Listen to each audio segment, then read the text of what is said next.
Hey everyone, welcome back to the Old Music Matters Net podcast. I'm your host, Brian. Today, welcome to a special guest. We got the boys from Misanthropy. How y'all doing today? Doing good. How about you? Very nice, very nice. Not too bad. It's almost past my bedtime, actually, but we can actually make that work because we are metalheads here, and we're going to make it work one way or the other. So Hell yeah. that's great. Where are you guys hailing from? Just kind of around Chicago. These two guys live on the north side, or Yeah, we live in Chicago proper on the northwest side, but them two are from the suburbs. Yeah, we live right by Fort Knox Studios. That's where we rehearse. it's a fun place. Okay. Very, very fun place. That's good to hear. And actually, I got some friends out of Chicago here too. I've interviewed a good bit, so I'm slowly taking over Chicago piece by piece. Dude, no, out here. So actually, there were some other groups. There were Visible Cartoons. There's actually a band called Spamicidal Jelly. And then actually a friend of mine I collaborated with was Spawn of Iniquity, Took a Let's see. time. The Rise and Fall. Maybe. I might have caught them live somewhere at some point. It's about those four right there. Oh, I didn't say one in between, so I'm sorry. I mean, I got a whole lot on my mind right now, so it's all good. You're good. No worries. That's good. So how you guys been recently? What's new in the band? Well, we dropped an album last Friday. The reception has been absolutely insane. Oh yeah. Like we would not have expected us doing something as bold as tracking a Tech Death album completely live to gain this much of a traction so fast. So you guys are kicking some ass right there too. Actually, you have a couple listens, and the Philly Audience is actually quite a clever name. But my notes here, the ever-crushing weight of stagnance is the name. Mm-hmm. Uh, It's kind of a last minute album name change, but it was for the better. Yeah, It's very meaningful. Yeah, it has a lot more meaning to it. yeah. What was the original title even gonna be? I think it was something. A species avarice. Yeah, Oh, this is better. Yeah, this is way better. yeah, Never stagnate. yeah. It's kind of a tongue-in-cheek album reference because of how long it took us to get it done. Even though we were sitting on these songs for Well, a good 3-4 years. yeah, before we actually recorded it.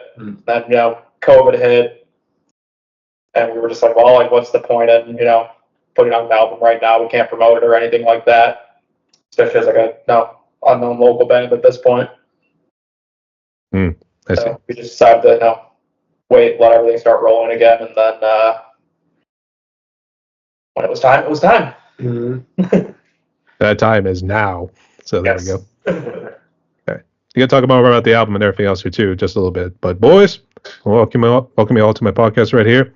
And the way it's going to work is, to ask you guys some questions. Let's get to know you guys both as the musicians, but also as the individuals as well here too. So, are you all ready?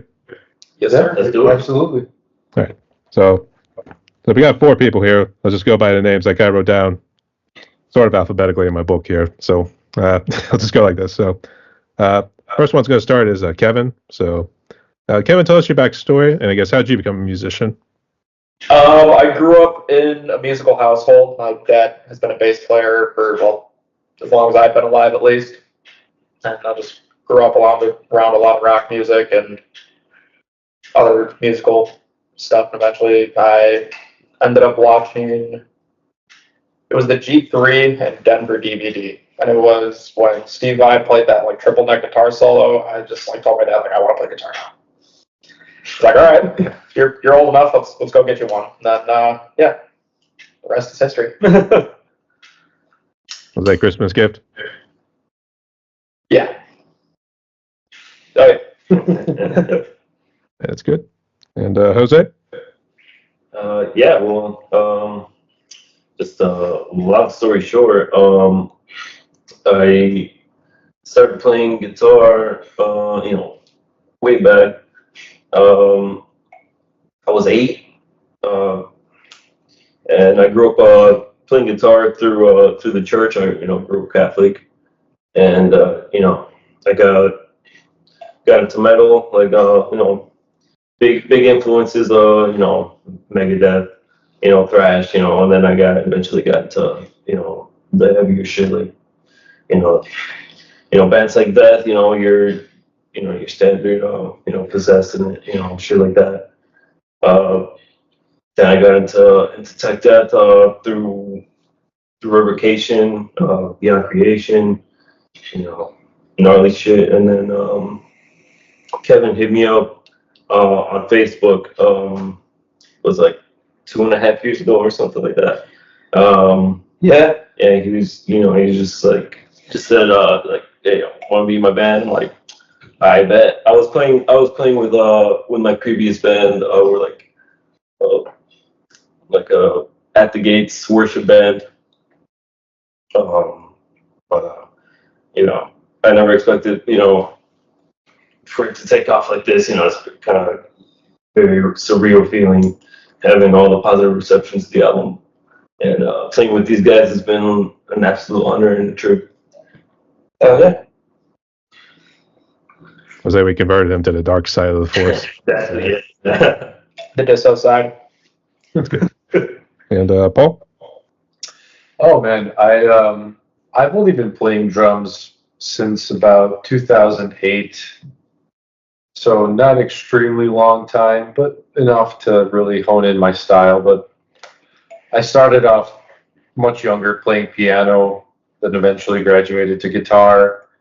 And then once I met Mark, which is around the same time I learned drums, we kind of met in middle school with another mutual friend of ours. We started jamming, and Mark and I haven't left each other's side musically, for almost 20 years at this point. So it's pretty nice.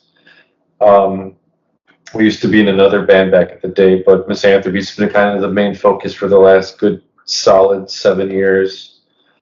And that's pretty much where we're at. I've always loved music, but unfortunately my family was never a musical family.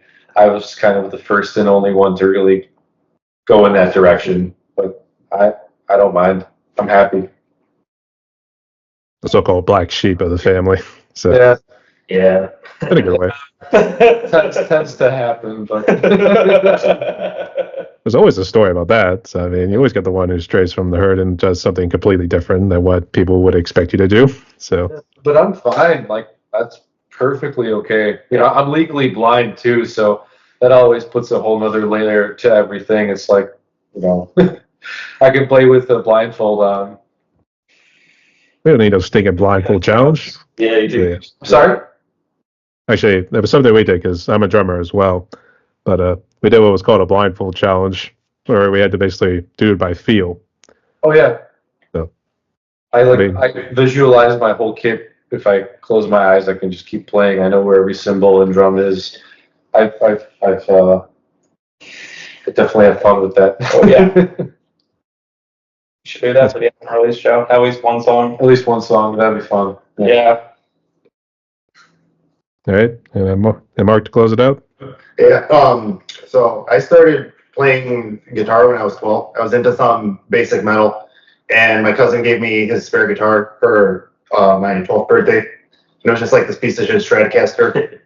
And It was old time. yeah. Then I just kept getting into it. And yeah, me and some buddies and Paul, we formed a band, and I was the less good guitar player.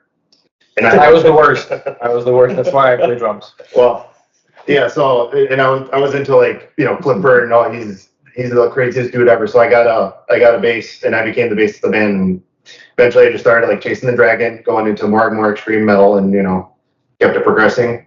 And yeah, now I'm here today. It's like 18 years ago then. Yeah. So, yeah. We were chasing the right dragon. Yeah. Yeah. So, yeah. Yeah. That's actually a good thing too, because normally you drop that phrase, it's normally the drug-induced dragon. So yeah. Yeah. We're chasing those two though. Just say responsibly. We're chasing them both responsibly. So Yeah. just real quick for the audience sake, can you just list what role you all play in the band? Go from left to right, actually. Like the role? Yeah. Well, I play bass. I pretty much write all my own bass parts. That's it. It's mostly Kevin writing, but Homebound Never Crushing, the newer album we're working on right now, is a lot more collaborative between Jose and I. I play guitar and do vocals in the band. Can you ever crush it? I kind of have like 95% of the songwriting or something like that. Yeah. It was like one riff. I don't know. Yeah. Yeah. Yeah. And all the promo work too. It's a lot of work. That's the boring side of things. Yeah. Don't be the white collar guy in a band, kids.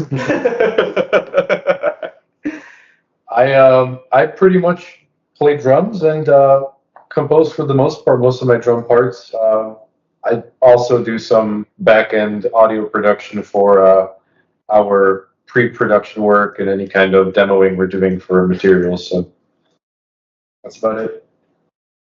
And I play guitar. As Kevin said,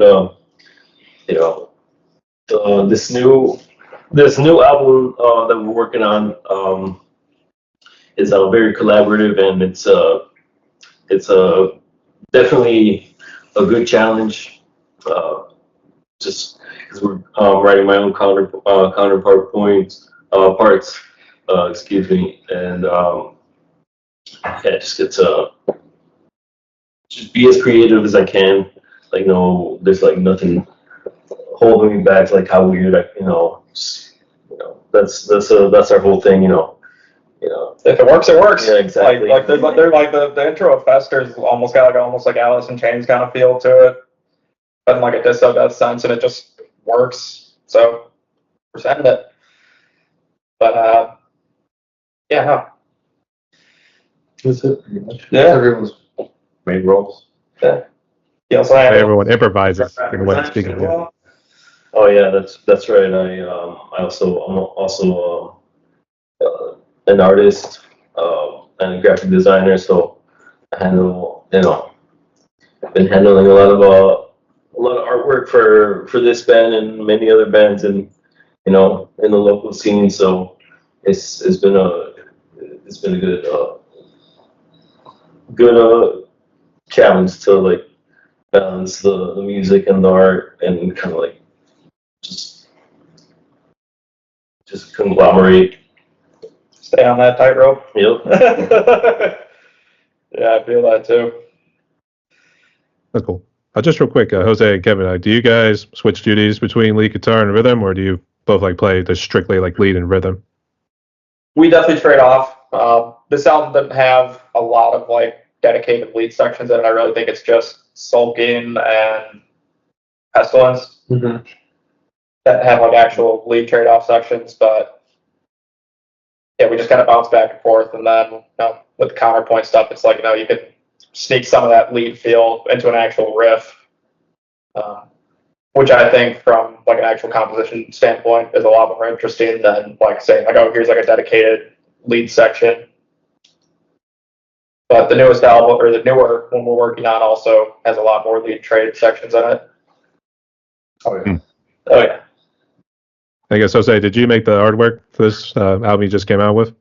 Not this one, but hopefully the next one. Yeah. That'd be nice. We had Lord again do that, right? Mm-hmm. Yeah, let's say we're again. Yeah. Yeah, Pedro Sena, Lord again. He does like every slam band ever, and you're just like, we need a banging album art from a very reputable artist, and Did you just give him the lyrics? we gave him a lyric passage from Descent, which is kind of the apex section in it, right before it gets like super gore gutsy towards the end. And he just sent us a bunch of like renderings of like what it could be, and I don't think we had to give him like any edits really. No, just like perfect first run. yeah. Just saw the first display and it was like, bingo. Yep. That's cool. So I guess let's get into the history of Misanthropy, the band that we're a part of here too. So I guess it seemed like it was Jose and Kevin that kind of formed it first, or I guess what's more the history?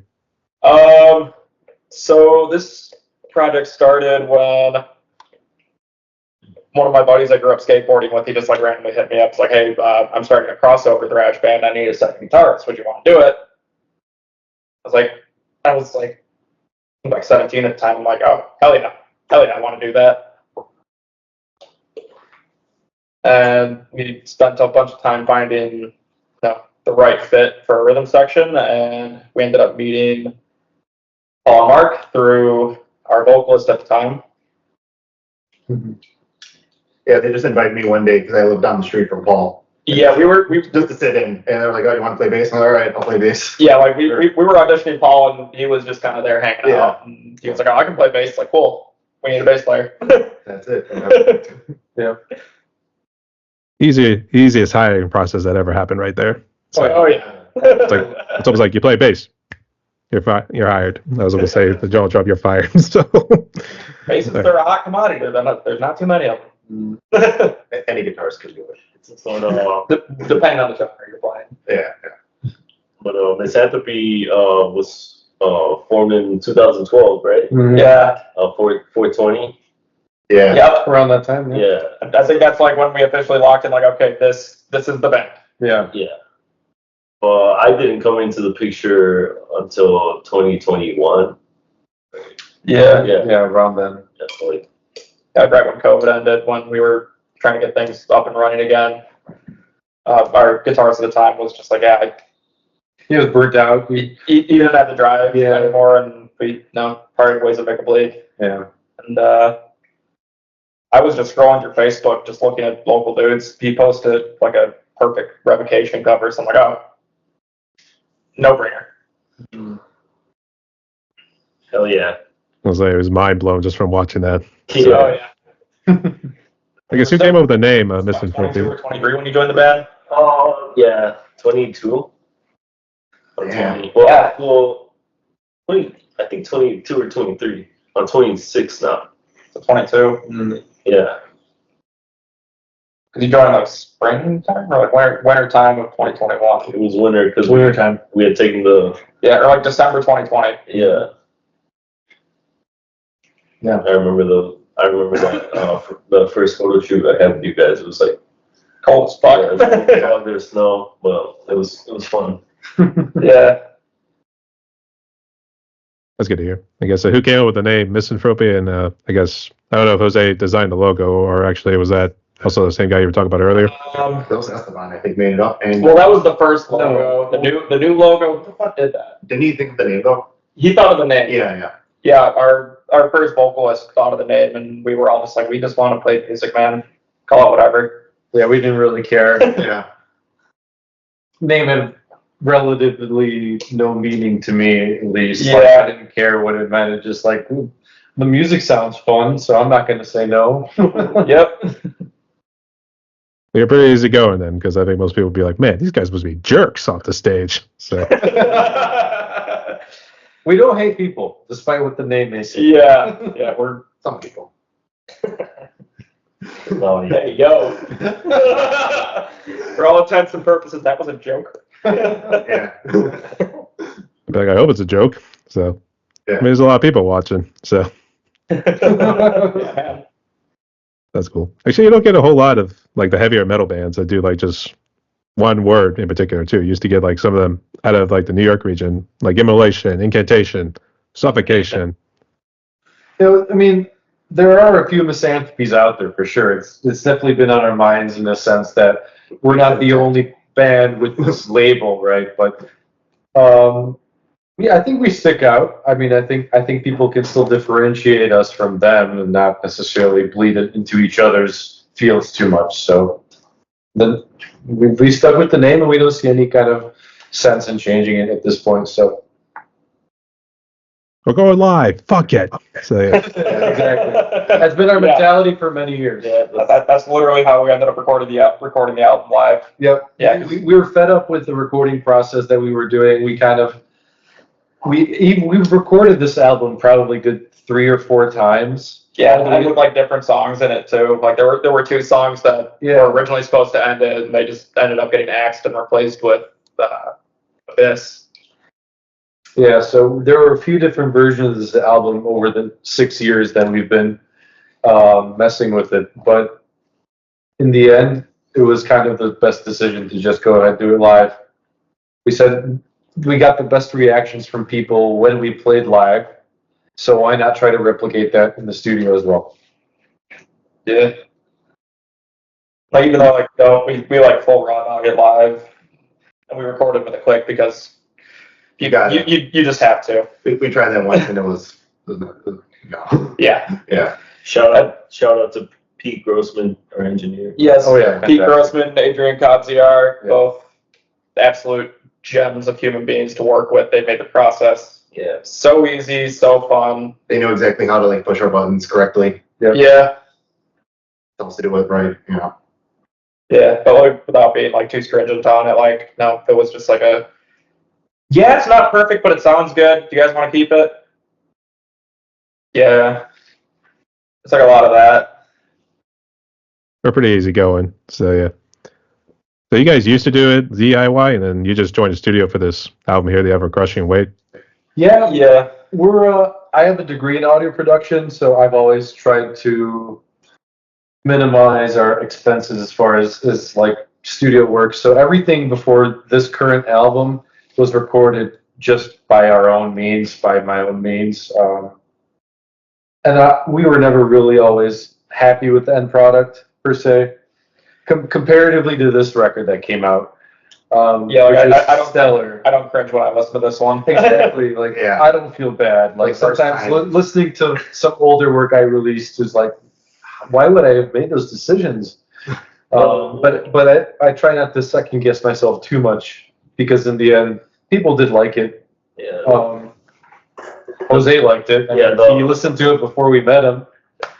Yeah, the funny thing is, I was already a Misanthropy fan before I joined them, and I think their second album, excuse me, of Born Metamorphosis, you know, it's the production is It's homemade. it's homemade It's homemade, for sure, yeah, exactly. but you know, it still feels real, like in my opinion, and I you know, it sucks. I wish, you know, the other guys, you know, weren't so harsh on themselves, because that shit is amazing, and you know, a lot of people think so too, and you know, gotta bring back the thrash taste. We're getting old, man. As you said that, it was like, Jesus, I'm old. So yeah. Yeah. Tragically, I am old. So yeah. We're too old to play thrash these days. But it was fun while it lasted. Yeah. Yeah, it was. It was right for the time. Yeah. We More fun now though. We played DIY shows in the back of a taco restaurant on average, and it was just, you know, circle pits with shopping carts, and you know, it's nice. Some of those shows are fucking shit shows. Yeah, Too. it's nice to have that over with, to be honest. Best audience though. Yeah, I mean, I wouldn't mind playing a DIY show now, though. Either we can. Yeah. Oh. Yeah, we do it. I just picturing all the shopping carts here too. I'm picturing it's like a jousting sort of scene. They just charge at each other and just try to knock each other off or something. Just make It's sure almost they're like not watching an episode of Jackass. Yeah, make sure they're not Target carts though, because those will break. Those create shrapnel. You'll get cut. Yep. Yeah, That has happened. was that at one of our shows or? No, someone got knocked out like last year. But I think that was actually during one of our shows. Oh shit. I know I was doing sound for it. Okay, one of the Toastmanias then. Yeah, had to have been. Hopefully everyone's okay. Otherwise, this is going to be. Yeah. There, I don't even know the person who got hit. Yeah. Put that on Twitter, you piece of shit. So yeah. Okay. Jumping here to the next question here too, I guess. Who would you say was really a big influence in terms of your music? And I guess if you have any others, list them off like top 5. I guess we'll start with Paul. Oh man, my biggest influences maybe a little, I guess, odd for drums, but I guess the 3 biggest influences would be Joey Jordison from Slipknot, Chris Adler from Lamb of God, then funny enough, Nick Mason from Pink Floyd. Mainly because a big part of my childhood was growing up with progressive rock, especially Pink Floyd. And then I later found out that him and Nick Mason, their drummer, are 50 years apart to the day as far as birthdays go. So I always kind of took that as like, well, I gotta, you know, take that as a sign and try to pursue this instrument. So those three were really big influences. Musically speaking, I'm kind of all over the place as far as influences that went into drumming. Hard to necessarily name specific bands at this point, just because I've listened to so many. But oh, geez. Oh, geez, really? Yeah. I mean, I think like for the band as a whole, like 5 major influences would be Gorguts for sure. Ulcerate's another really big one. Defeated Sanity. Spawn Possession, I guess. I mean, no one can be as masterous as Spawn Possession, but it's just so inspiring the way they do all their counterpoint stuff, where it's like these rhythmic flips where slower, chuggy part with the melody on top of it, and then both the instruments flip. So like you get this kind of like almost like X pattern happening with the rhythm flow. And as far as drumming influences for the album, for me, I would say it's a big mix of a lot of what even the 3 artists I mentioned, but also just not sticking to one single genre-specific drum style. I'd like going between a jazzy drum style, a funky drum style. You know, you could go into the black metal or death metal territory at will, and it's what makes it fun and makes it memorable, at least from a musician standpoint. Those are great choices. And actually, the genre I was kind of be describing too, I would say the Gorguts was definitely in there too. And you know what? I've always seen Spawn of Possession, but I never got into it. You know what? I got it almost mixed up with Paths of Possession, one with Corpse Grinder in it. So, Oh yeah. all those influences. All right. And Mark? I think like for bass influences, my favorite bass player is probably John Ferrara from Consider the Source. He's really good at filling space where the guitar is like a little bit sparse. He's really good at counterpointed leads, so I try to like take that kind of instruction a lot.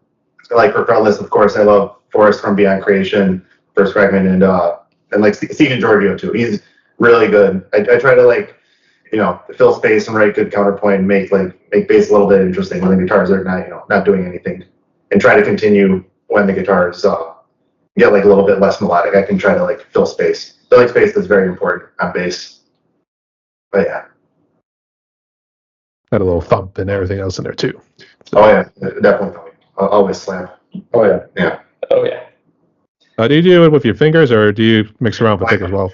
No, I used to do pick for like 2 years when I started, but then I learned fingers, and I think it very much depends on your style. But like fingers for our kind of thing, there's a lot more I can do. I can string skip a lot easier with fingers. I think that's a lot easier. And it lets you switch between like finger style, slapping, and tapping if you have to. So you don't have to like juggle a pick. And yeah, definitely finger style. Mm-hmm. Get the little slapstick in there with the thumb. So yeah. Yeah. No. It's totally essential. Yeah. Oh yeah. Absolutely. All right. And Kev?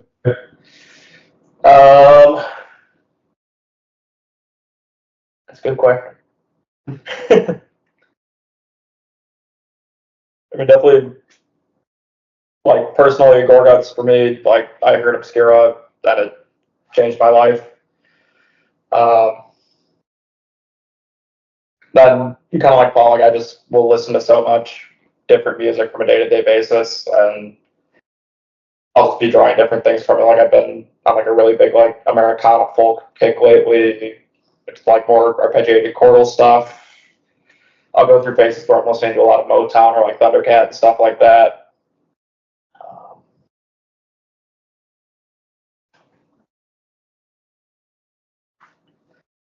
But yeah, just a little bit of everything. You know, I grew up listening to like Black Sabbath and Judas Priest, so try to sneak in some of that more doomier aspect from that into it.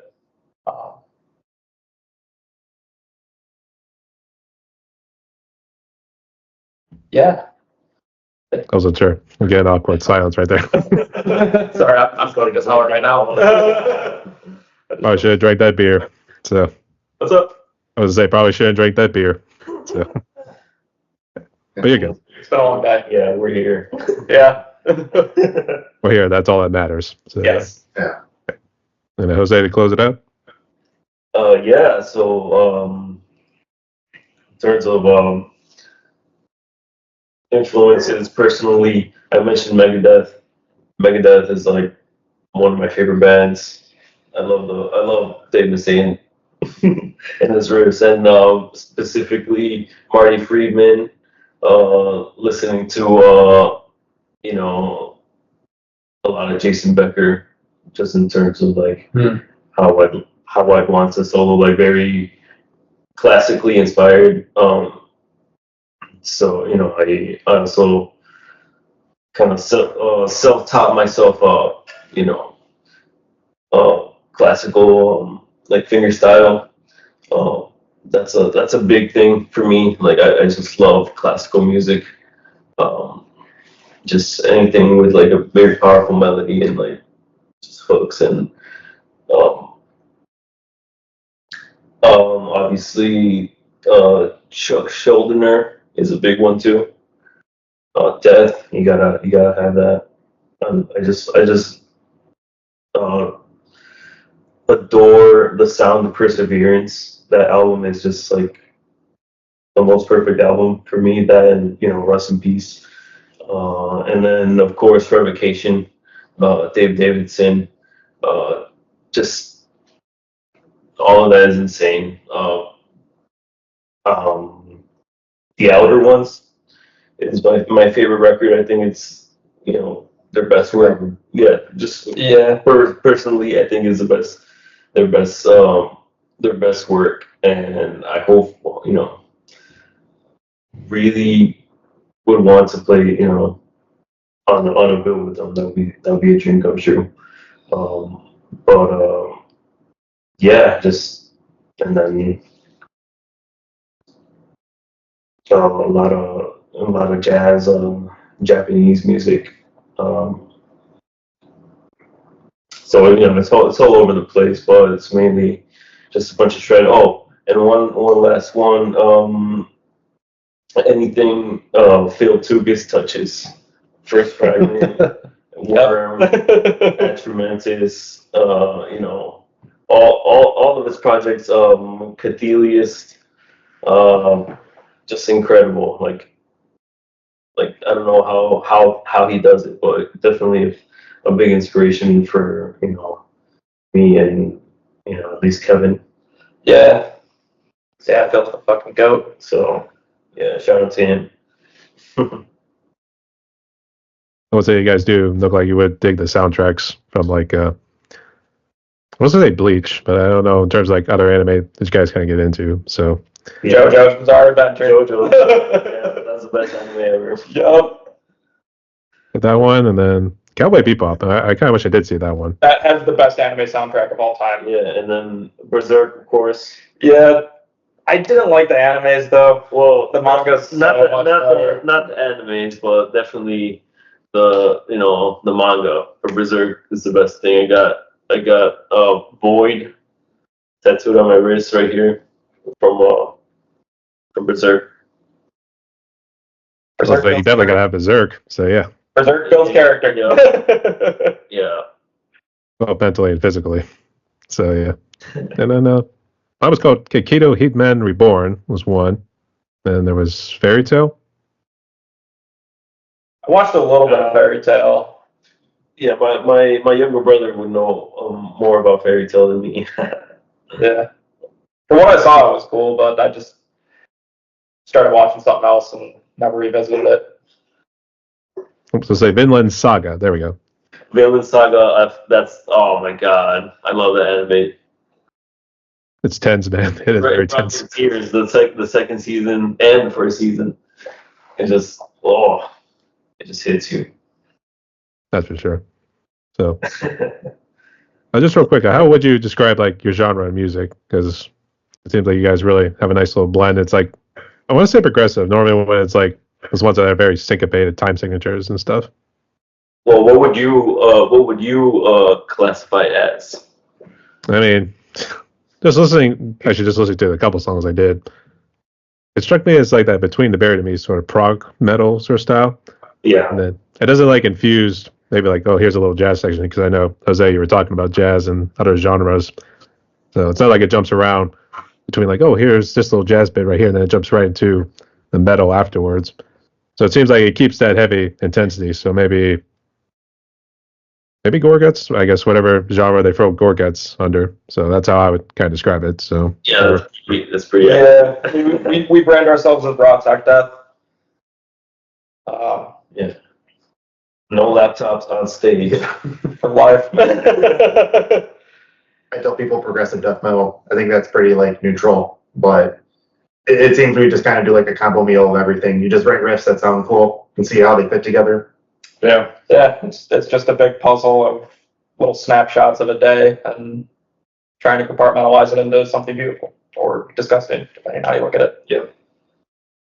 And something that's dawned on us recently is that because of the frequency of us playing this material for so many years, to us these transitions from all these different subgenres and genres seem like an everyday mundane thing. Yeah, we're just desensitized to it. Yeah, we're so desensitized to it. When we're hearing people saying, "Oh, it's such a," within one song you're jumping between so many different motifs and sounds, we just don't feel the same way at this point. Yeah, and Oh, we get it, we understand. Yeah, like our actual songwriting process is so meticulous that even while we're working on writing it, it just feels natural and none of it really comes out forced. Yeah. No, we're not trying to change things. If it happens to go in a certain direction, we'll let it go in that direction. Yeah, even structures aren't fully set in. It's if we're jamming out a song and it's oh, maybe we should add a section here to help segue this transition better, or all these riffs are really good, but the order isn't really working. Would we want to try and reorder it and see, does it work better like this? So, yeah. I guess speaking of the lyrics, I guess, Kevin, are you just strictly the one who writes the lyrics? Yeah. I guess what do you normally like to delve into? You kind of got that nice little growl going there. So I guess what are your lyrics like to delve into? A lot of it's allegories for mental health struggles and stuff like that. And just pulling from different allegories and stuff like that. The All Devouring is basically, if you read it, it's about interdimensional monster that just eats you. But if you read between the lines, it's now just how anxiety can just freeze you at any moment in life, and you can become stagnant. And yeah. Hence the name. So yeah.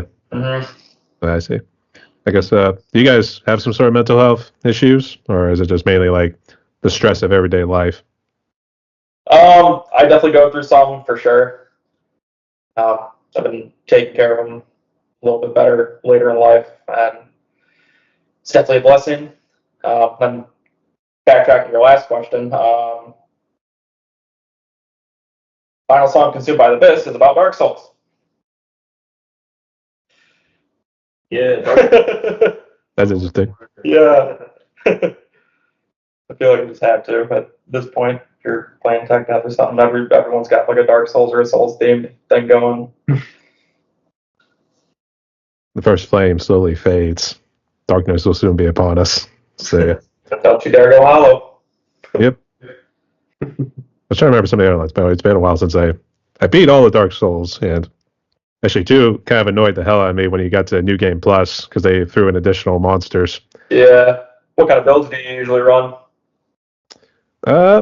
You know what? I mixed it around a little bit. Actually, I had to do walkthroughs because I was going crazy. I had no idea what the hell I was doing. So guilty. But shout out Fighting Cowboy. You watched Fighting Cowboy too. I watched him as well. So yeah.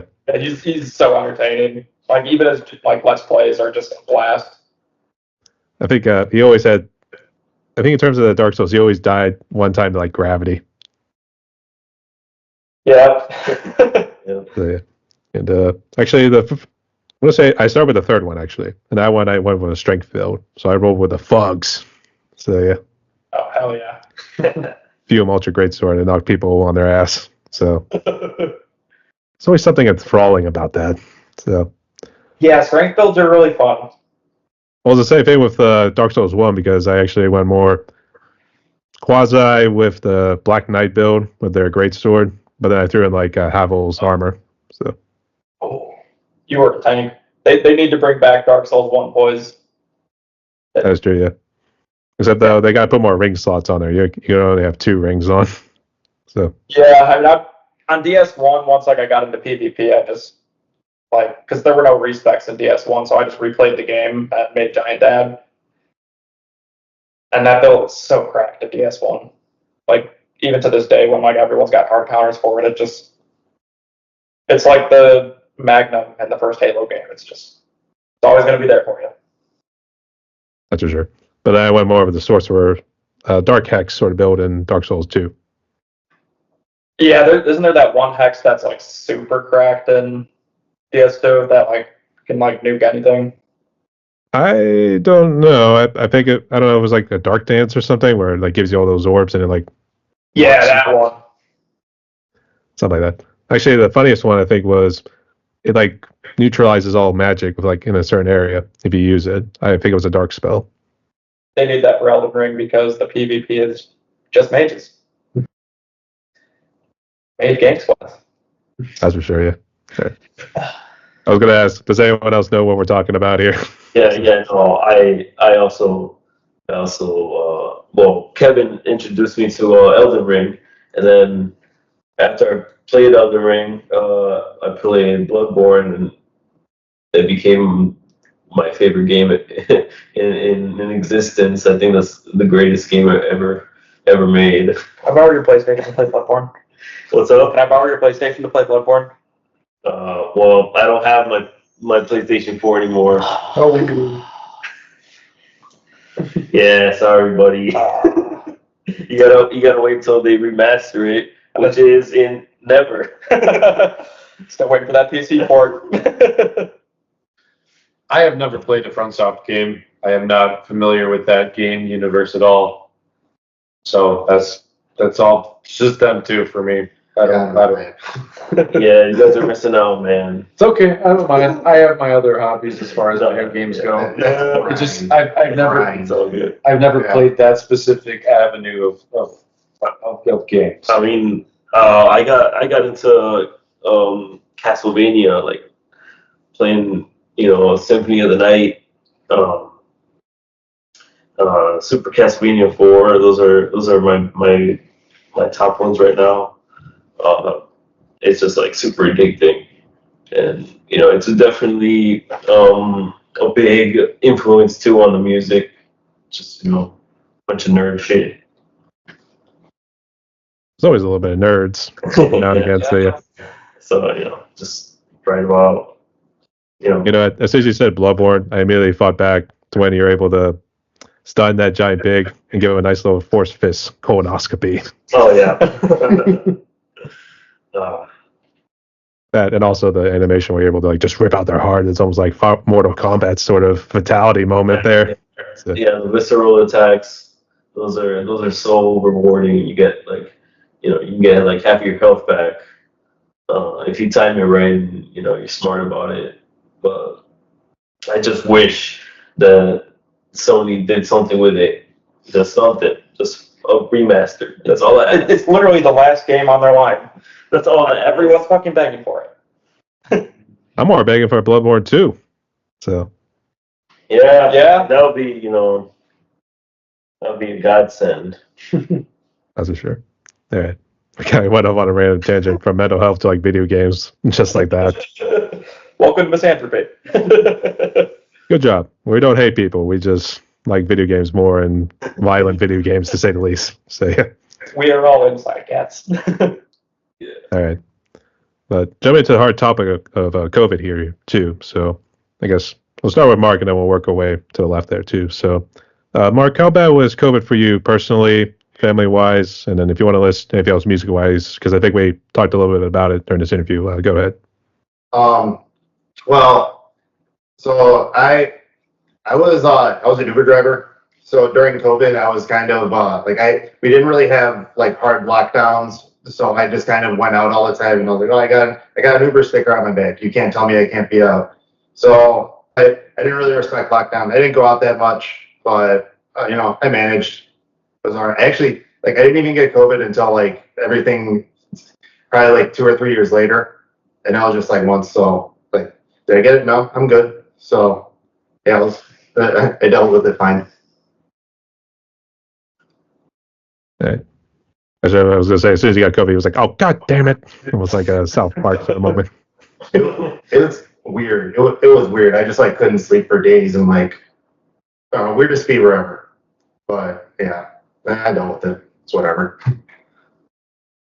That's good to hear. And, Yeah. Kevin. Life didn't really change for me too much aside from no socializing, not as much music stuff. I work repairing servo motors for a living. A lot of our clientele is food processing, pharmaceutical processing, and stuff like that. So we were actually busier. Yeah, that was fun. It was almost like a thank God moment there. We kept ourselves busy. It's like I can still be employed. Yes. Yay! Okay. Did you get any brushes with COVID? I guess were you okay, Kev? I never got it. I'm immune. I don't know, man. Maybe they should just like take my blood or something, figure it out. Because I'm just Stay dirty. Keep your immune system high. no take showers. Nice hot showers. So, okay. And all right, Paul. Yeah, I also never got COVID throughout the entire period of it being prominent. So that was always positive. None of my family members necessarily had it bad or at all for that matter. But my lifestyle definitely changed during COVID. Because of the lack of social interaction, it's like concerts not being a thing and restaurants being so strict. I reawoke an old hobby of kayaking, and I ended up getting obsessed with going on the river here in Chicago and Lake Michigan. I became a paddle rat, just constantly every weekend going in my kayak like 2-3 times. At the most, it was like almost 4 or 5 times a week, and it really helped me deal with any kind of mental issues I had at the time, and obviously any anxiety of the whole pandemic situation, and we were really able to get through everything pretty quickly with that on a personal level. Actually, he's going to be doing white water rafting afterwards. So That is fun. Yeah, That is very fun. I'm not a huge fan of rapids per se. I prefer just prolonged paddles. Like this year, I did a 33-mile paddle down a river into a lake back into the river. So I like the trekking, the long distance. I was like, brother, you had a lot of free time on your hands. So yeah, that's good to hear. And Jose, to close it up. Yeah. So COVID was a hell of a time. Because it wasn't all bad. We got the cheap gas prices and the stimulus checks. Yeah. So I was working at FedEx at the time when all that shit happened, and I was playing for my previous band, and so COVID was it definitely was a big factor to why my previous band didn't succeed. We just couldn't get the shows, and it kind of killed us. And I was kind of burnt out creatively with them. But as soon as I hopped on the misanthropy train, just going to the studio, grinding, consistently. Definitely we were able to go somewhere. So it was definitely a tough time, like financially for me, for sure. Um, but just gotta keep doing something. Stay occupied. Exactly. Yeah. Oh yeah. Keep your marbles intact, love. So, yeah. Okay. It's good to see you guys are doing well there, mates. So it's good to have you guys along here for the ride. Yeah. Appreciate Thank you. Yeah, appreciate that, man. No worries. Hope you're doing it yourself. Well, let's see. I always remember the day the world stood still. That was March 15th, 2020. Yeah. Actually, that was when I started work from home because I was in banking. So Yeah. but I was able to work from home, and then I got the ultimate benefit, which was nap time Oh. during lunch break. So, and then that went on literally over 2 years, and then finally they started doing a hybrid schedule. So I went back into the office, and then it was like October of 2022. I actually got COVID because me and a couple family members of mine went down to Nashville. I can imagine what happens when you're bar hopping on Broadway. It's a very fun time. Oh yeah, it was totally worth it. It was just the after party was. Fun time. So yeah. But here we are. Actually, I took the Paxlovid pills because it was that moment was, I shouldn't say severe, but it felt like a pretty bad flu, to say the least. So, and well, here we are. I mean, I vaccinated everything, and I'm okay. There you go. Yeah. Short story, to say the least. So, Yeah. this one still ties in with COVID a little bit here too. But I guess from your experiences in playing shows, I guess what have you guys noticed for the shows? Are they starting to fill up again? Oh yeah. Yeah, I mean, like the first shows back we did from COVID, like they were all like jam packed. Chicago's got a pretty healthy metal scene, so Yeah. like Everyone wants like 3 years of no shows, people were just like, oh, I don't care what the band is, we're gonna come out. Mhm. And people would show up, people would get stupid. It was always a good time.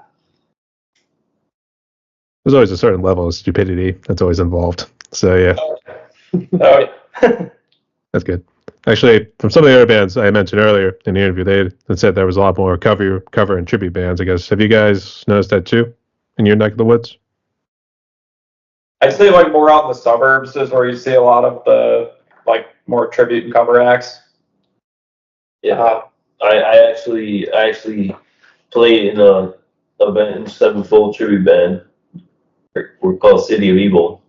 But yeah, definitely a lot of people, at these shows, in the tribute scene, in the original scene. So it's kind of amazing, to have so many people out and Yeah. supporting Yes. them. Actually, I was going to say, do you guys normally just play in shows in around Chicago? Or have you tried traveling to other parts of the state? Yeah, we've gone out to a bunch of places. I mean, we've done St. Louis, gone out to India a couple times, Pittsburgh, Milwaukee. Pittsburgh, Milwaukee. We played out in Detroit. But for the most part, just a lot of playing around Chicago and stuff like that. Trying to go further. Yes, we are. Yeah. Yes, we are. We want a tour. Please buy some merch so we can buy a van. Yeah, very important. We need a band. That'd be nice. Little East Coast mayhem or somewhere along the West Coast next. Definitely head out east first. And Yeah. like just because we're still a smaller, growing band, and everything's just so closer together. So shorter drives and stuff like that. Now, Yeah. if something does break down, it's not like you're stranded in Nebraska where it's like, oh shit, it's like 4 hours to nowhere and It's cold. You're gonna die. our fucking struts just blew out. So Yeah. Get whisked away to Oz next before you know that tornado touching down. oh yeah, yeah. And like I've definitely noticed people out east definitely tend to appreciate our music a little bit more. People definitely get a lot more violent tourists that's out on the East Coast or out east. Actually, Mark, did you say Pittsburgh, Pennsylvania, or was there another Pittsburgh close by? Yeah. And Yeah, Pittsburgh, Pennsylvania. oh, B. That's actually where I hail from, actually. Oh, hell yeah. Yeah. Nice. Is that where you're staying now, or where you at now? I'm still in Pittsburgh, PA. Nobody wants to leave home, as the saying You know goes. Tyler Cox and Lou Snyder? What was it? Do you know Tyler Cox and Lou Snyder? I have not, actually. What band are they part of? Lou is in Repairin'. Very, very sick band. Tyler's in Simulacra. You know what? As soon as you said repairing, oh my gosh, I remember that. I actually remember talking with Lou. I was trying to get something to work. So Hell yeah. I was trying to get him on the show. I haven't talked to him recently. I have to see how he's doing. Yeah, I just reached out to him trying to get us back out there in the springtime. Yeah, That'd be nice. That was a very good time. Yeah. You guys got a fun scene out there. Oh yeah. Did you play at Stage AE or what venue was it at? Black Forge. Black Forge? Yeah. R.I.P. Yeah, unfortunately. Yeah, their coffee is so good, and I'm out of it. Yeah. Take me Right. back, dude. It would be nice to see you guys. So probably best to message me whenever you come back out here. So Absolutely. I'm moving on here to the next one. I guess I think Kevin, this one probably ties with you, and then maybe a little bit of Jose. But I guess what do you guys think of social media and AI these days, outside of maybe just the marketing wise? You think it's taken over too much? Yes. Absolutely. You got to interact with it to promote. So sometimes. Yes and no. I mean, we do everything pretty organically. Yeah. Just word of mouth, kind of try and keep it grassroots, but maybe I've just watched The Terminator too many times, but I just think AI is evil, and I mean, it makes sense as the next logical step in human evolution because of how much we're fucking up this planet. Like eventually it's just going to get to a point where like it just can't sustain life, but we have artificial intelligence. So It's made clickbait a lot worse. yep. Yeah. But the generators are super fun to play with. But they're just toys, you know. Yeah. I personally think it's kind of hilarious, just how integrated AI has become. The internet is just ridiculous. Just the state of the world in general. But as an artist, I'd say they're taking their jobs. Yeah, so it definitely makes it harder for my art to be seen, and just the algorithms fucking everything up, stealing original work, and it's definitely it's very sad. They took your job. I can understand that too, especially from an artist perspective. Yeah. You have to create the art too. Have you ever tried using it a little bit? Maybe just goof around, see what it's like, Jose? Yeah, I tried just to see what's up with it. It's very it's almost impressive, almost. I've spent hundreds of hours. Yeah, It's really fun, honestly. When you're not you don't got nothing else to do. It's just fun to plug away and make random images of monsters and stuff too. It's like stuff you can never think of. It's weird. It's like there's a soul in the machine almost. You're just asking it for things and it's giving you it. It's super weird, but it's fun. It's just a toy though. It's not gonna replace real art, probably. Yeah, I'm very very much a traditional artist. I don't do any digital art. The only thing is I just enhance my art with Photoshop. But everything is on paper or canvas. So yeah, definitely. I just like putting in that work and that passion into something. Say he's a modern day Leonardo da Vinci. Yeah. Actually, his Mona Lisa will be the next album cover. So let's see how that goes. There you go. I'll make it happen. Something like that. It would be nice. Mhm. That's it. But keep up the good work, Jose. You make us proud. All right. Let's jump into the gear right here too. So, Mark, I guess what you got for yours? For the album, I used Kiesel custom fretlist with I changed Nordstrand pickups and put it in there. And nowadays, when we play live, I'm playing my other carbon bass from probably 1990 or 1992 is where the serial number comes from. I got it used, but it's very nice. And yeah, those are my two main basses. Those are my babies right there. Yeah. And then Darkless B7K for tone, just like every other bassist right now, because it's the best thing out there pretty much. And yeah, that's it. Good choice. All right. Yeah. Mhm. Yep. Yeah. Currently, my setup is the Mayonnaise Duvel Elite 7 that I pulled the Seymour Duncans out of, and I replaced them with the Simon Sludge Hoppus Nightmare pickups, and those are just insanely clear, but also just like really gnarly and nasty sounding. I'm a little bit of a pedal junkie, so that's going through the MWAC noise gate. Then I'm running the Licked Lamb Audio, Medusa, and Aquaria in parallel. Shout out to Licked Lamb Audio. If you're not familiar with them and you play guitar or bass, look them up. They make some of the most intuitive pedals on the planet. The Medusa is kind of like a HM2 circuit with a little bit more control over it, and then the Aquaria is a clone with the same idea of just like a little bit more tweakability to it. Coming out of that, Walrus Julia, an Empress Tape Delay, and then a Walrus Fathom for all like wet spacier effects. And that runs into a PRS Archon head. For the album, I used a Strandberg Bowden that I put Black Winters in.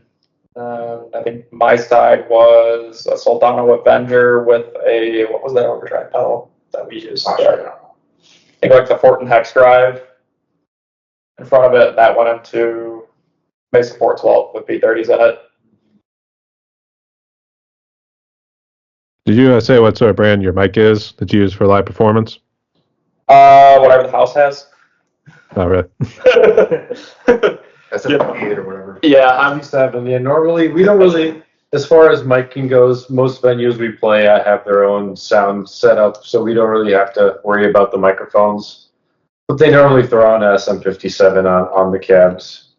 It's sort of the standard run-of-the-mill microphone for that purpose. Yeah, I mean, like we keep like a D90 in our kit, like just in case we end up somewhere like Either vocal or guitar purposes. yeah, like you're like get there and like, oh, all these mics are shit. I was like, well, we're good.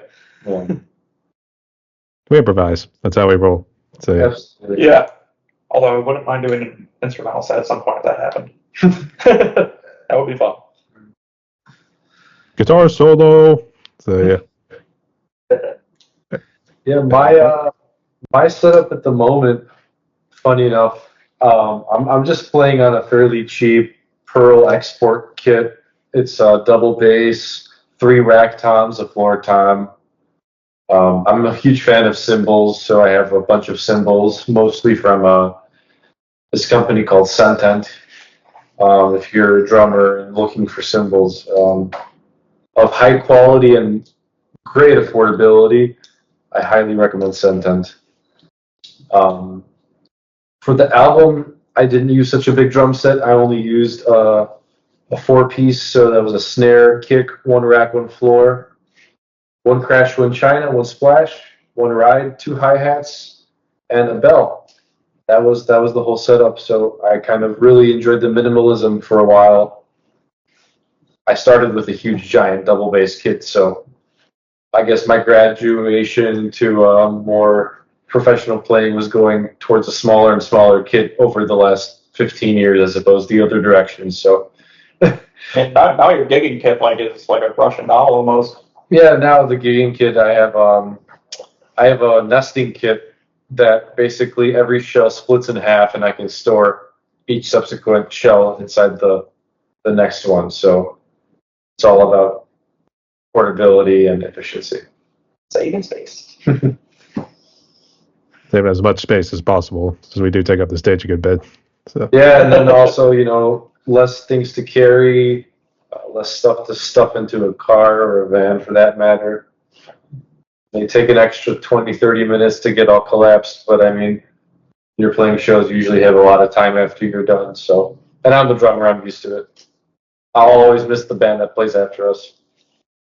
You are very good at Tetris, though. Yeah. You are very good at Tetris. Practice. that's good to hear. All right, and Jose?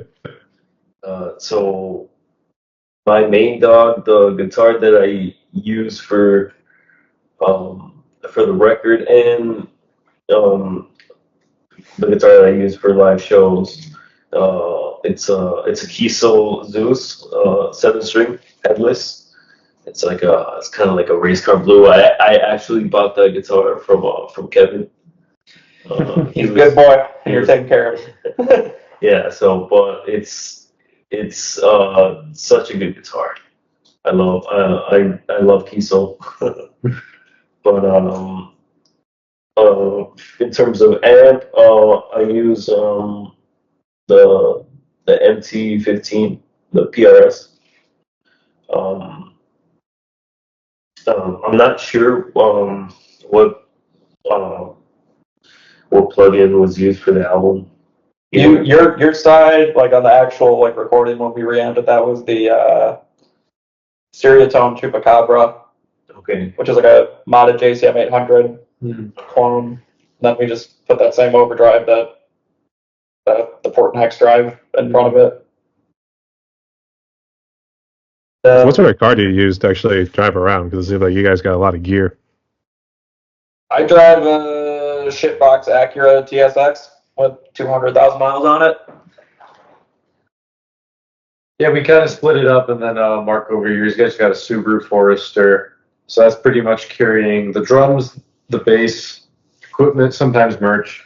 Yeah. And then these guys will carpool with each other. They're just carrying their guitars and Amps, cabs. yeah, amps and cabs. Yeah, it's like pretty small scale as far as cabinets go. Like you're playing 212s. So Yeah, we kind of like to keep like a smaller stage profile just for Ease. ease.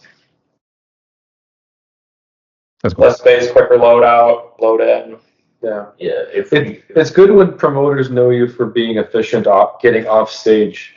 That's a very good reason to be wanting another show offer. Yeah. So Yeah.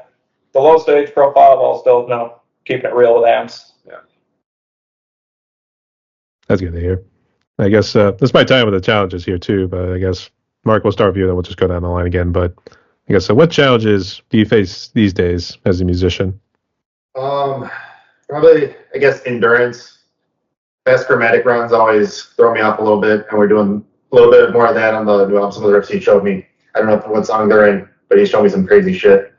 Yeah, pretty much just endurance and like trying to keep up with myself, getting good. But yeah, I just always try to push myself and like get a little bit better than yesterday. So yeah, every challenge will be overcome. Actually, there's a whole thing with Dark Souls. People would say, "Get good." Yeah, get good. If anyone should play Dark Souls, it's you, man. That game will change your life. It is a new life though. It's just like Yeah, and it'll teach you tenacity. it'll teach you. I would say Bloodborne did traumatize me a little bit the first time around, but then I got used to it afterwards. So Sweet pain. Ibis from Armored Core 6 traumatized me for sure. Just because of like the sheer amount of just like, God damn it, I fucking died again. Need to go back, tinker with the build, go back, get sauced in like 10 seconds. And like, that was a work night. And I think I just stayed up till like 3 in the morning because I was like, I am not losing to a fucking computer right tonight. I shall not be denied. Kevin, I guess what challenges do you face these days as a musician? Writer's block is a very, very big one. Just because I tend to, get two birds stoned at once by, practicing things that I need to work on as a musician by writing parts that include those kind of concepts in them. That's the best advice ever, too. Keeps you creative. If you want to get good at something, you just write it. And then, honestly, lately these days, finding time and energy to practice. Because I could not put in like 3 or 4 hours like I used to anymore, and I'm lucky if I can get like maybe an hour a day in, if that. Working full time, other aspects of my life, having an exercise routine and all that. So try to stay very regimented of, okay, this block of time every day is specifically dedicated for guitar. We're talking about practice, man. So yeah, I'm going Allen Iverson. So yeah. Sometimes, just don't have the energy. It's like, fuck it, I'm just going to chill and watch TV for a little bit instead of doing that. It's a bad habit to break, but yeah, pick up around the Space Marine too. That too. All right, and Paul. That's a fantastic game. Yeah, along very similar lines to Kevin. I mean, I work a 50+ hour job a week, and as far as finding time to practice, it's always a struggle. I mean, getting to the studio when I can is usually a priority if it means not sacrificing another important adulting job like laundry and cooking for yourself, maintaining your living space, all that stuff. But besides trying to make time for practice, I mean, struggles as a musician, obviously, it's always been my eyesight to a degree, but I've made ways to use it as a benefit. But no, I enjoy, really enjoy writing drums to whatever Kevin or Jose present to me, because it's always interesting.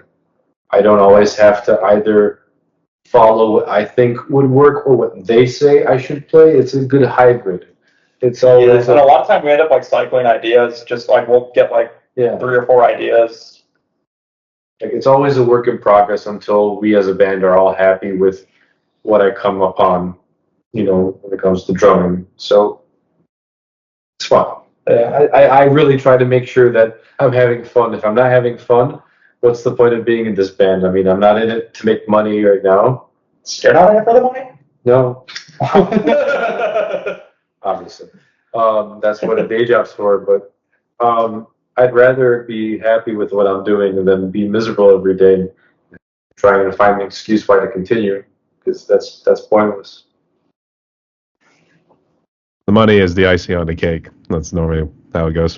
If it comes at the end, I'm not going to cry about it, but I'm not going to try to also forward my entire relationship with being a musician upon just like making money off it. Yeah. As long as people are listening and liking it, that's more than enough. And I'll take all the criticism. I mean, I'll take any opinions. I'd rather hear your opinion than not tell me anything. Yeah. Then we can make more stuff that sounds like that on the next record. Yeah. I'll tell you, you got both thumbs way up for me. I'll tell you that much. I mean, kick some ass there, boys. So, okay. And Jose?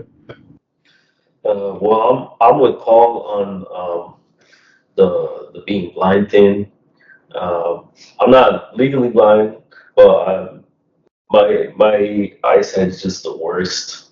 It's like I'm underwater all the time, so I constantly have to, use my glasses, and I'm on my last, my only pair, and it's like falling apart. And I had to gig with them because I can't see anything.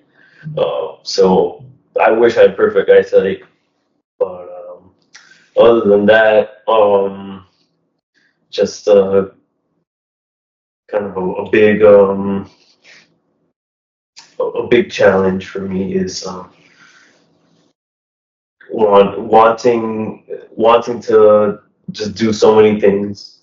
like, and just finding the time to do all of it, and we're just focusing on multiple things, such as my art, misanthropy, songwriting stuff. Using Guitar Pro is definitely like almost kind of feels like homework when I have to do it. So like I get real lazy. That's another thing. Yeah, I hate transcribing so much. So, but got to do it. Necessary evil. Yeah, especially with all the weird time shit we write. Like, we need to know exactly what meter this is, and like even beyond that, like what the phrase groupings are. Like sometimes down to like the 16th note in a measure, just so we can really lock into like, okay, like here are certain things in the melody that can be embellished rhythmically, or maybe cut back here, let certain things shine. I'll say it's a necessary evil. It's a necessary suffering, we should say. Yeah. Exactly. Yeah. Because in terms of transcribing and knowing everything else. So, yeah. What is life but necessary suffering, though? Well, let's just say, I was going to say maybe more so the fun sort of one. Like, it challenges us mentally. It gets maybe a little annoying, but it at least challenges us, and then we learn from that. So, it's necessary. So maybe not necessary suffering, but you get the idea. Yeah, it's a lot of notes. You don't do too much. I was going to say, I was curious how Paul was able to keep up in terms of all the time signature changes and everything, too. Because one moment he's blast beating, and then next thing you know, it's like back to a.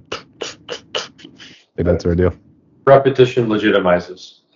Yes, it does. We need a need for repetition. So, yeah. Okay. Yeah. So, thank you guys so much for sharing there, too. And we breezed through the questions here pretty good. So, here, let's jump to the extra fun ones. Ready? All right. Ooh, best ones. All right. So, Mark, we'll do the same pattern we've been doing here, too. So, Mark, here, you can go first. So, what would you say is currently your favorite food to kick it off? Cow and chicken. Hamburgers, chicken tendies. It's awesome. Put sauce on them. Got the ranch barbecue. Yeah, I love it. Kind of makes mean steak too. That's pretty good. That's another form of cow. I love it. You know they had a TV series called Cow and Chicken, right? Yeah, I love that shit. My parents would yell at me when I put that on because they said it was damaging my brain. Actually, I just picture back to that red devil looking guy. It was like red skin and everything. It was probably gay or something. I don't know.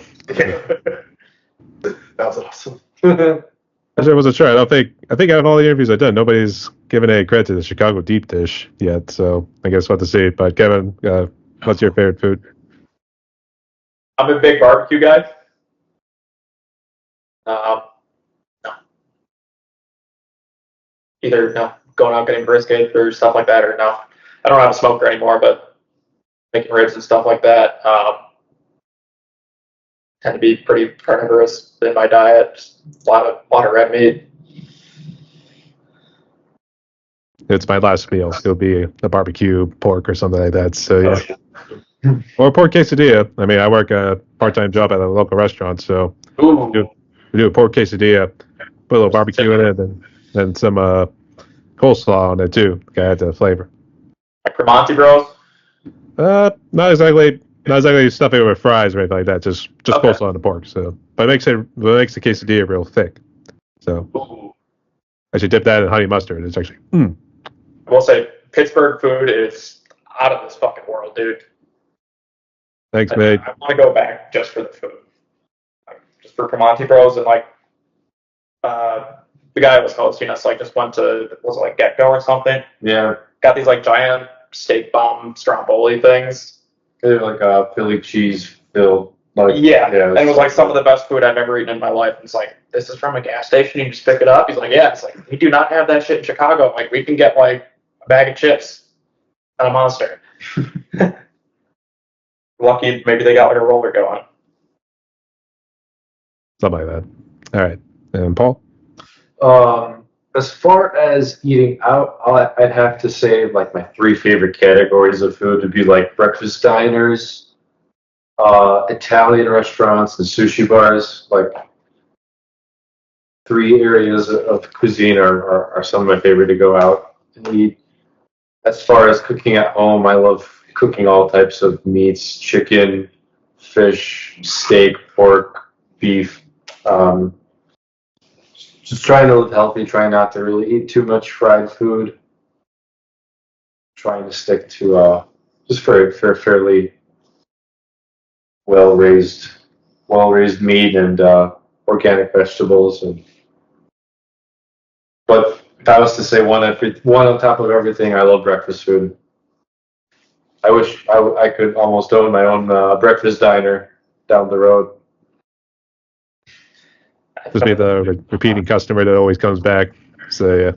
Yeah, I just love the homey feeling. I grew up with going with my parents to a breakfast diner and just always seeing the same group of seniors there having a blast. And just the vibes you can't really recreate again unless you're there. Yeah, get the Grand Slam. I think the chefs would be like, "Oh God, not this guy again."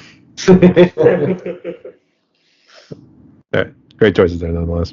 And Jose, Well, as a Mexican, I have to say my mom's cooking is the best. Safe choice. Safe choice. But it's a sincere choice. I love my mom's cooking. Everything she makes. Enchiladas, tamales, pozole, arroz con leche, just all the Mexican dishes, and then of course what my lovely girlfriend makes. So, but in terms of eating out, I think my favorite thing to get is Mexican ice cream, and I don't go too fancy with it. Just a old faithful, McChicken or $5 meal deal at McDonald's, or just stuff that isn't the best for you, but it's tasty, and I can eat what I want. I haven't had a McChicken. never go wrong with a little Mickey D's. So yeah. I had a McChicken. No, I'm gonna get a McChicken tomorrow because I haven't had one in so long. That just like triggered something in my brain. It's like those are so good. You ever do the McGangbang stuff? No. Put in a McChicken inside of the McDouble. What the hell? No. Dude, straight I gas. did not know that. Straight gas. They used to be $2. I know. It did. It's $6 now. That's how I always go for the breakfast. I think I'm going to be like Paul tomorrow morning, but I'm going to roll into Burger King and get my 2 croissants. That's how I'm going to do it. Oh man, I love Burger King breakfast. You know who's got the best fast food breakfast though? Fucking Wendy's. It's pretty good. I've heard it's good. I haven't actually had it, but a lot of people have complimented Oh, the yeah. breakfast. So that honey butter chicken biscuit is 10 out of 10, and those seasoned potatoes they do in the morning just need to be an all-day thing at this point. If someone listening to this is a higher up at Wendy's, please make that shit happen. You make a lot of stoners very happy. We'll sponsor you. So yeah, we'll be your sponsor. So all right. All great choices. So all right, Mark, what would you say is currently your favorite movie? And if you have a favorite TV series, feel free to share. Favorite movie. My ADD is really bad with movies nowadays, so if I'm not immediately interested, I'll just zone it out. But one of my favorite movies that's come out recently was The Northman. I think that was done very well. It's about Vikings and going around pagan Europe. It was very good, very good. That's Robert Eggers, right? Yes. But, Go around hacking and slashing people up. So yeah. Yeah. Good battles. Oh yeah. Yeah. All right, and Kevin. As far as movies go, I'm really into like old school Godzilla movies. It's like 60s, super goofy, really cheesy, rubber suit, monster fights. But the most recent one, -1, that came out last year, right? Gorgeous movie. And I ended up going to see the rescreening of it that they did like maybe a month ago. In black and white, they had like a bunch of behind the scenes stuff in it, and that was made with like a crew of like 20 people. And like the shit they were able to capture with like that small of a budget just blew my fucking mind. And as far as TV shows go, I am really, really into Fringe. Are you familiar with that or no? I think I've seen just mainly the trailers, but no, I've kind of been on and off with the TV. I was trying to get through Sopranos recently. I fucking love Sopranos too, man. I need to finish that. I think I cut off somewhere like end of season 3, start of season 4. No, Fringe is basically like X-Files if J.J. Abrams made it. And then it's got this one specific character named Walter, who he's played by John Noble, who he was like Denethor in Lord of the Rings. Except instead of like a super serious role, he's just like this like goofy mad scientist who just loves to like drop acid and smoke weed and like just like say like the most profoundly goofy shit ever in the middle of like a very, very serious scene, and it just makes it so perfect. And like the overall plot arc is just, it's like one of those things where like instead of like linear, it just keeps growing out and out and out and out and out over like the course of like 3 seasons, and then like it finally all hits at once. It's like, what the fuck? I think I read somewhere that he wants to be as scientifically accurate as possible whenever he plays any sort of science roles or something. I don't know. So, John Noble. It was John Noble, I think. It might have been a Wikipedia page, so it might have been just someone just writing it. So, yeah. Awesome. He actually did the voice of Scarecrow in one of the Batman games, the Arkham Knight. Oh, shit. Oh, yeah. It's a bit of a change because actually he sounded more psychotic. I forget the voice actor who did it in the very first Arkham Asylum game. But it was definitely a change, and he nailed the role. So I'll give him credit there. Yeah, that guy's a master. That Whitest Kids You Know. I could watch that forever. Classic. Yeah. That's good. And Paul? I love all kinds of movies. So whenever I get given a question of like what would be my favorite is fairly difficult. But it's usually like a childhood favorite that I fall back on. So one movie, I could say I could basically be stranded on a desert island and only have that one movie I'd be happy with it is a Disney movie from 1994 called Rocket Man. It's starring Harland Williams, which is my favorite comedian. Yeah, I've probably seen that movie well over 100, 200 times since I was a little kid, and it's just, I could keep watching it. It's so entertaining. As far as TV shows go, also kind of a nostalgia feel. I am hugely into Stargate SG-1, which is a sci-fi show from late 90s, early 2000s, and also you give me that 10-season show and even the 2 other offsprings of that series on Desert Island, I'll be happy. I'll be content. All right. And Jose? Well, my favorite movie of all time is hands down the first Sam Raimi Spider-Man movie with Tobey Maguire. It's one of the best Thanksgiving movies ever made. Yup. I know the second one is regarded as the best superhero movie of all time, arguably. But just personally, I saw that movie when it came out as a little child. So that definitely, like, that movie stuck with me like throughout my whole life. So it just like that's like one of my biggest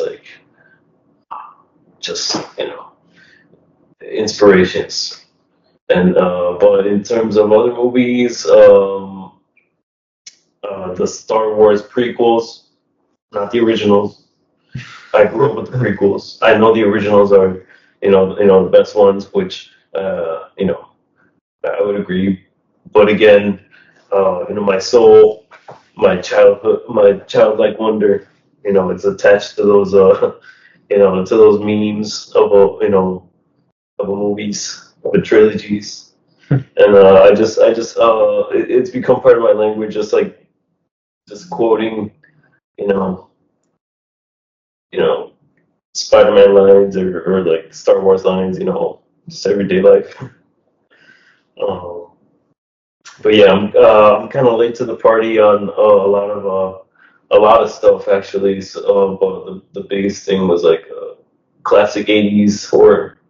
So like just this year, I watched all the Freddy Kruegers, all I watched all the Saws. Well, I had already seen the Saws, but uh, Nightmare on Elm Street, The Thing. That movie's so fucking good. Yeah, like The Fly, all that shit. So, but that's basically, my tastes in terms of movies goes. I actually did an interview not too long ago where actually the guy actually said his favorite movie was The Thing, and he considered it like a Christmas movie. So There is snow on the ground in it. I mean, there's snow on the ground, yeah. It's a winter wonderland outside, so yeah. If there's snow in the movie, it's a Christmas movie.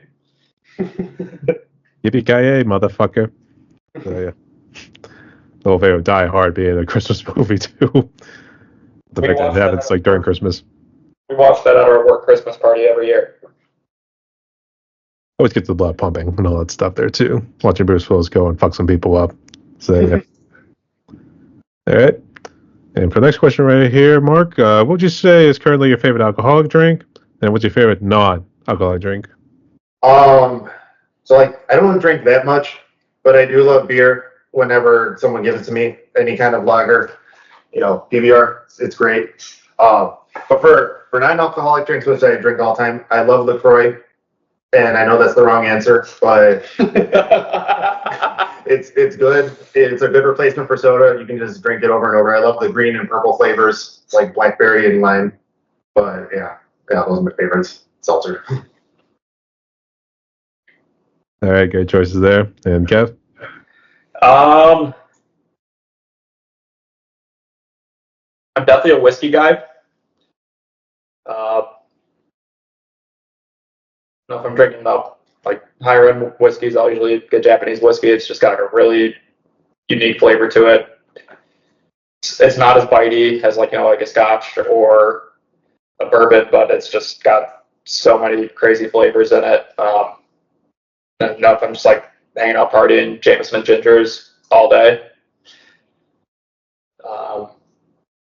As far as non-alcoholic goes,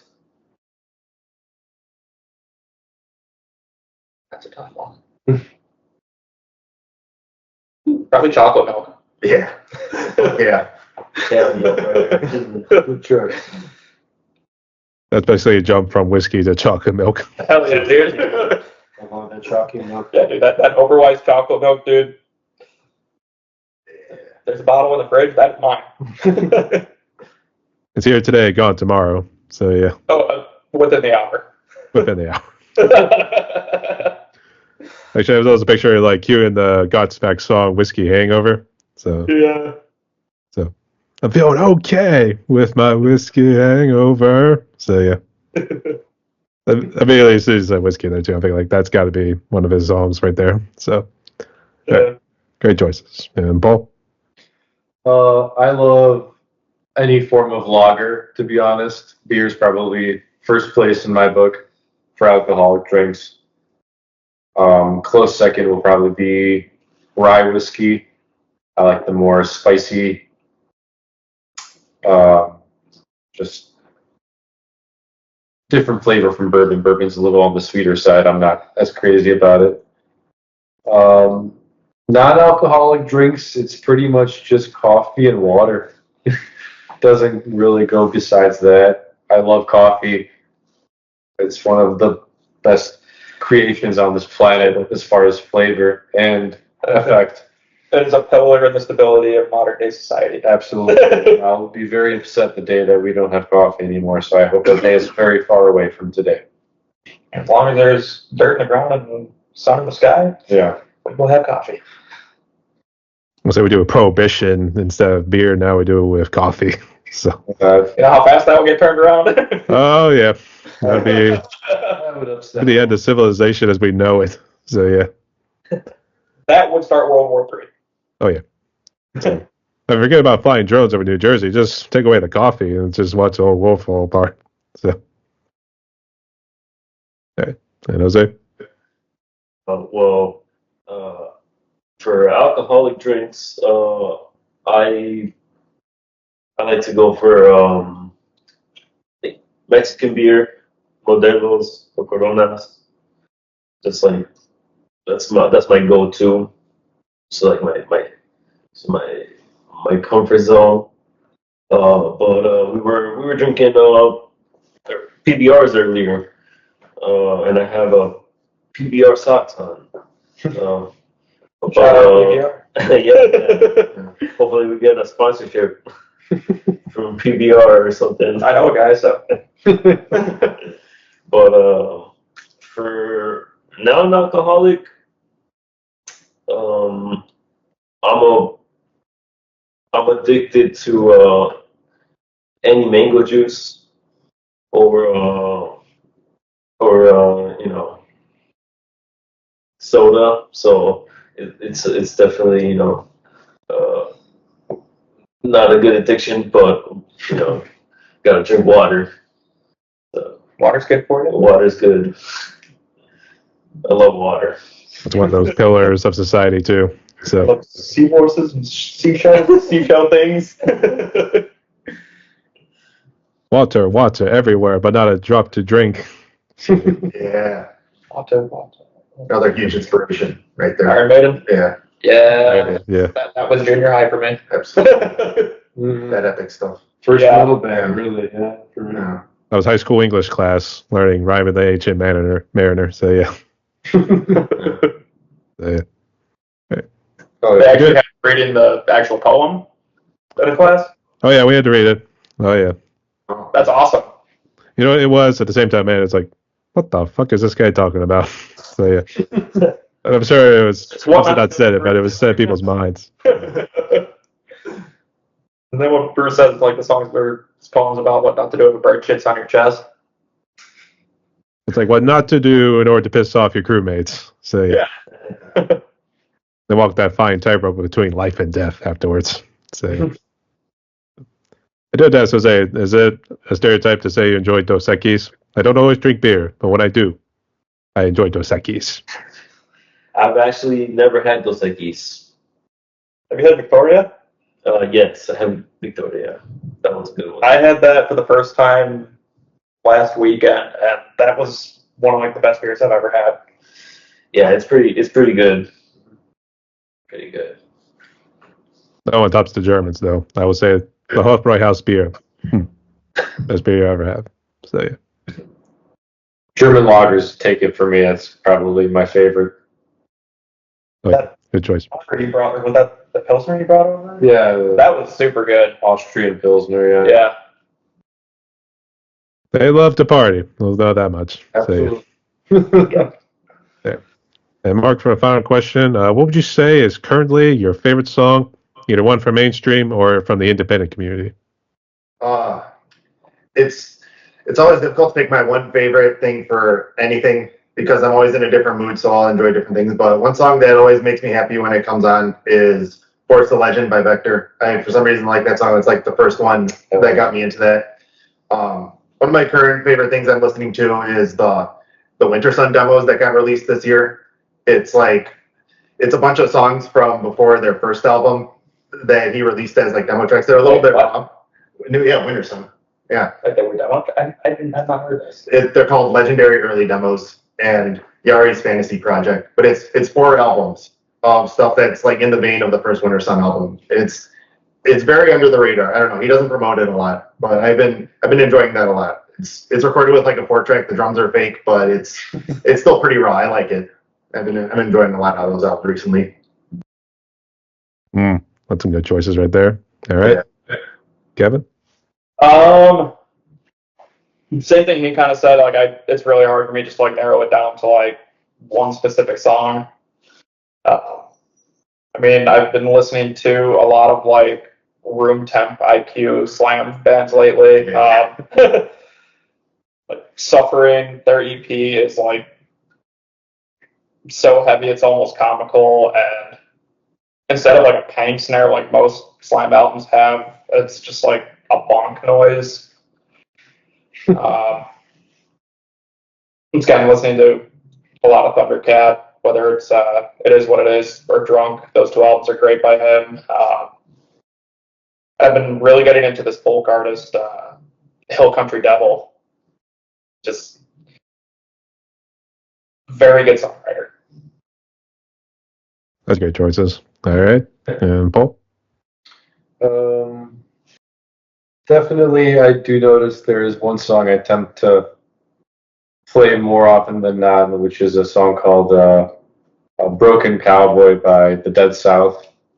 They're kind of a folk country band that I've been listening to a lot over the last year. I just find it very relaxing. It hits on a lot of like musical styles I enjoy to listen to on my free time. Other than if I was to also say something more in the metal genre, I've been listening to a lot of Gorgasm recently. Always go back to bands like Vector and Beyond Creation.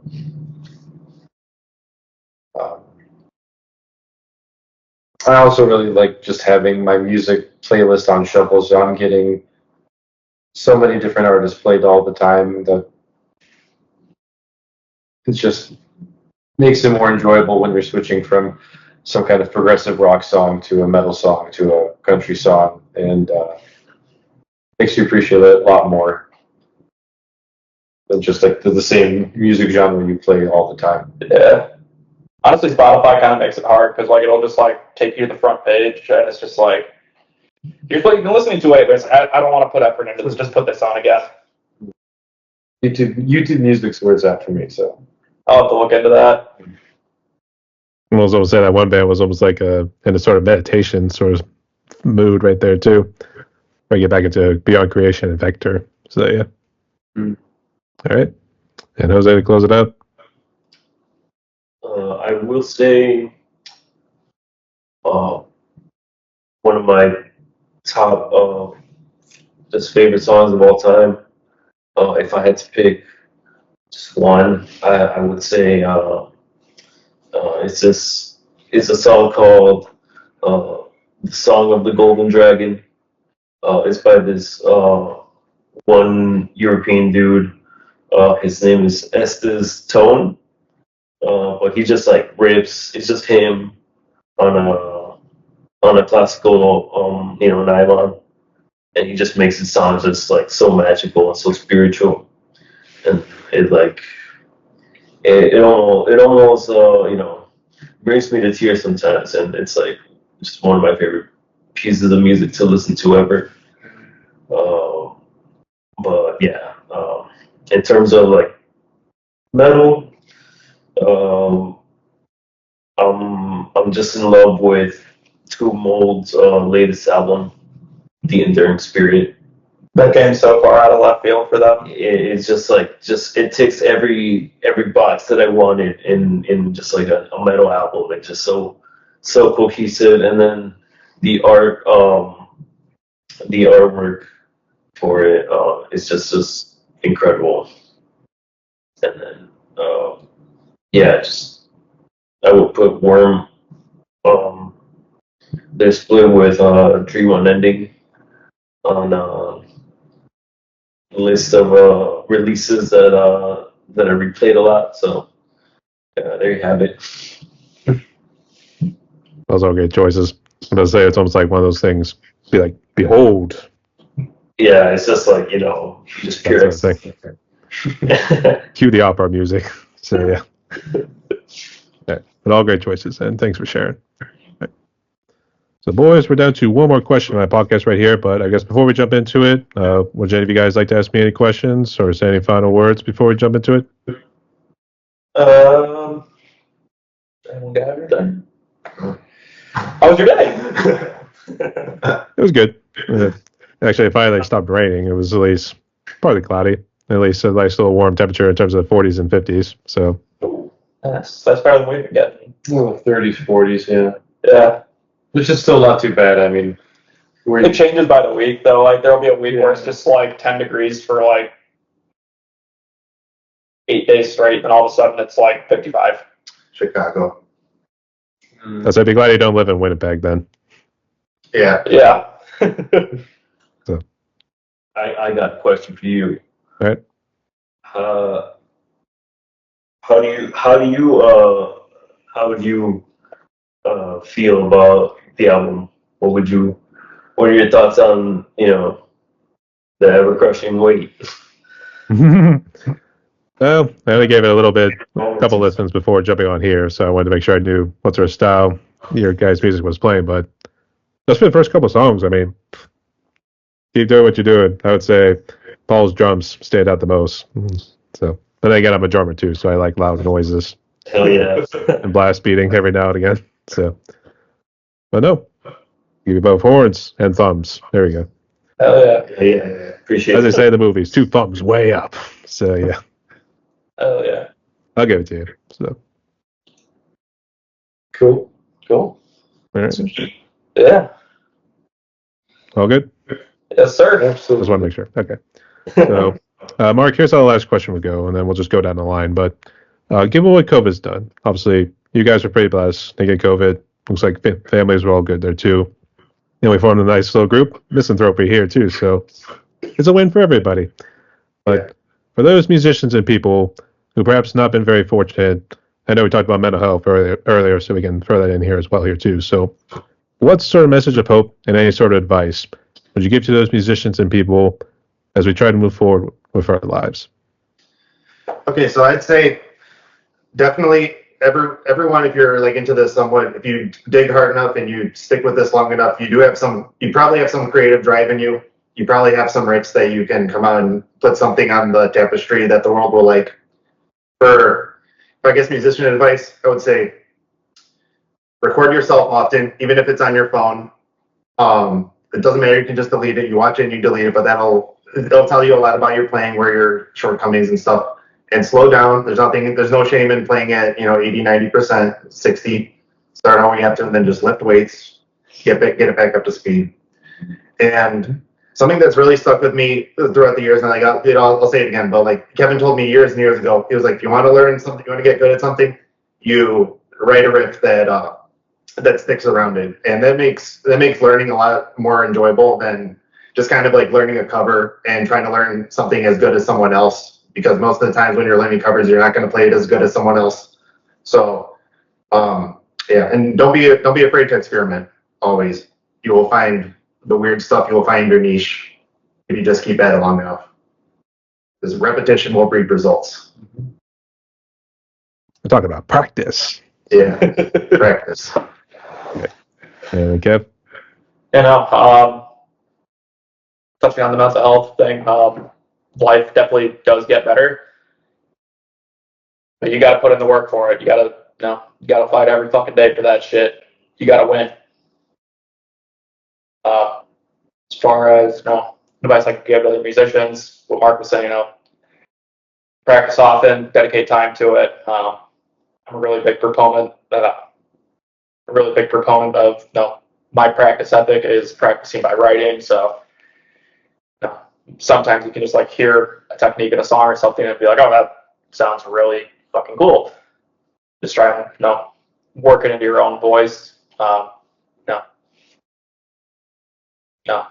Always try and find your voice as a musician too, because there's a million people doing the same thing. Like especially in like a genre like tech death, like there's just so many times where I'll check out an album and it's like, oh, it's more pedal point at 120.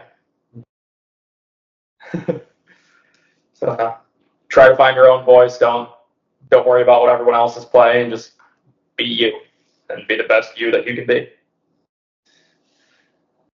All right. Actually, I thought you were kind of losing it there too. I'd be like, just take a deep breath. So Yeah. it's all good. All right. Paul? Something similar, I guess. But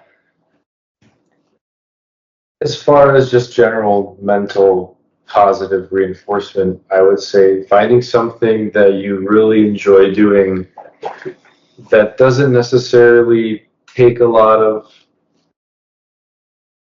I don't want to say that, something that's fairly accessible for you to do and you take a lot of pleasure out of it goes a long way. Like I mentioned earlier, for me it was something as simple as going out and kayaking, but it completely flipped my life around. It's closest thing I could find to meditating, I guess. Like a happy place almost. Yeah, it's where there is no thought, but action is still present. I'm able to process things differently because I'm not thinking about these complex issues, but I'm thinking about just my surrounding, my immediate motion, where I am. And then as far as music goes, practice makes perfect is everything. That's the whole fundamental thing behind playing an instrument is getting in practice time. But also not getting burnt out, enjoying the genre you're playing. I'm sure like any child who's ever been told to play an instrument by their parent probably hates that instrument once they're in high school. Maybe not in every case, but I can see in some. It was just, best is to make that thing work, make yourself happy when you're picking up the instrument or playing a song. Make it worth your while. Don't throw all those hours of practice into the trash just because you don't like it anymore. If you don't, find something else. But if you can make it work, be happy from it, then that's the best way out, in my opinion. All right. And Jose, amigo, to close it out. Yeah. So, all in all, you just gotta, if you believe, you can achieve. Yeah. If you True, though. you can do anything if you just try. And not trying to worry about appealing to a certain like niche or like just get peer pressured into just following the trends or whatever. Just if you have a craft, whether it be music or whatever it may be, just strive to be the best at it. For just for your own sake, for the sake of passion and just like never, there's very difficult times, in everyone's life, and the state of the world is like just so chaotic, and it's like a complete shit show. So depression is very real. You know, losing loved ones is a very I'm sure many can relate, and but yeah, just keep moving forward is basically my message. All right. And spoke like a bunch of true prodigies. Yeah. Yeah. So thank you so much, amigos. So Thanks for having us. Thanks. no worries. We're reaching my podcast right here. We're just a little shy of about 2 hours, but I guess you guys got any final words? Want to give any shout outs to anybody before we close? Yeah, shout out to Transcending Obscurity. Canal Joxy. Shout out to him. He's the man. Who else? We mentioned our engineers, Pete Grossman and Adrian. Yeah. Yeah, go listen to the album. Yeah. Shout out the Weed Man. The store. Thank you for listening to us for all these Yeah, thanks. hours. Yeah, thank you. Thanks to anyone who's already actually purchased. Yeah. I was about to say, hey, right here. So, actually, was it you, Kevin, that was responding to the emails? Yeah. I was about to say, damn, that was fast. So, yeah. Yeah. I don't like having like a laundry list of notifications on my phone. So if I see something, it's just like immediately taken care of. That's a good thing you responded quick. So, we made the magic happen here today. So, Yes, we did. And just real quick for the audience, can you just list what social media and streaming platforms you guys are on so I can check out your music and possibly interact? We are on Facebook, Instagram, YouTube, Spotify, Apple Music, Amazon Music. YouTube Music. Yeah, all the major streaming sites will have us. Bandcamp is where you can find us, as well as purchase our physical copies and all our merch. Yes. Your local record shop, home support small guys. Mm. It can lead you to a longer list of very sick bands. You know, you might stumble across our shit there one day. Shout out to Meteor Gem. That'd be nice. We will have a release show for this album March 7th. Yes, that is at Cobra Cobra Lounge. We're not able to discuss the rest of the lineup, but it is very sick and very heavy. Yeah. So if you're on Chicago or want to travel to come see this album played front to back, as well as a song off of our upcoming double album, you can come check that out. Mark was trying to say no more spoilers or anything like that. So. We're already halfway done with it. Yeah, we're halfway done with the new album. Yeah. Okay. That's all good though too. But thank you guys so much for sharing there too. And to close out like this, everyone, I guess there was Mark, Kevin, Paul, and Jose hailing from the lovely land of Chicago right there. They're part of the band Misanthropy. Got some new music out, and I got some new material in the works right here. So you heard from these guys right here. So go hit them up on all socials, all streaming platforms.